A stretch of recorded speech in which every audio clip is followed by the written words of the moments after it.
அனைவருக்கும் வணக்கம். நான் கமலக்கண்ணன் பேசுகிறேன், கண்ணன்ஸ் ஃபிசியோதெரபி கிளினிக். ஸோ இன்றைக்கி என்ன நம்ம வீடியோ பார்க்கலாம்னா, ரெஸ்ட் ட்ராப் அப்படின்னா என்ன அப்படின்றத பற்றி பார்க்கலாம். ஸோ ரெஸ்ட் ட்ராப் அப்படின்னா என்னென்னா எதனால் ரெஸ்ட் ட்ராப் வரும் அப்படின்னா, அந்த கை பார்த்திங்கன்னா இப்படி போயிடும். நிறைய பேருக்கு ஒரு சிலருக்கு சரிங்களா. ஸோ இது எதனால் வருது அப்படின்னு பார்த்தீங்கன்னா, radial nerve. Okay, radial nerve டெம்பரவரியாக கம்ப்ரெஷன் அப்படி இல்லைன்னா ரேடியல் நர்வ் இன்ஜுரி அது ஆச்சுன்னா உங்களுக்கு ரெஸ்ட் ட்ராப் வரும். ஸோ அதுதான் மெயின் ரீசன் ரெஸ்ட் வர்றதுக்கு. ஸோ அந்த ரெஸ்ட் ட்ராப் வந்துச்சுன்னா என்ன எக்ஸசைஸ் என்ன பண்ணலாம் அப்படின்னு பார்த்தீங்கன்னா, ஃபஸ்ட்டு ஸ்டிமுலேஷன் கொடுக்கலாம். சரிங்களா. அப்போ ரெஸ்ட் ட்ராப்புக்கு ஸ்டிமுலேஷன் கொடுக்கலாம். ஒன்று கேல்வானிக் ஸ்டிமுலேஷன் அப்படின்னா ஃபேரடைக் ஸ்டிமுலேஷன் சொல்லுவாங்க.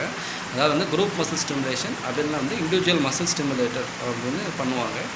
ஸோ இது பண்ணணும். அதுக்கப்புறம் பார்த்தீங்கன்னா ரெஸ்ட் ட்ராப் ஆகிருக்குது, அதாவது ரெஸ்ட் ட்ராப் ஆகிருக்குன்னா அதுக்கு ஸோ இப்படி வச்சு ரெஸ்ட் ஸ்ப்ளிண்ட் நீங்கள் போடணும். சரிங்களா. ஸோ ரெஸ்ட் ஸ்ப்ளிண்ட் போடணும். இதுதான் ரெஸ்ட் ட்ராப்புக்கு ட்ரீட்மெண்ட், 2 ட்ரீட்மெண்ட். ஓகேங்களா.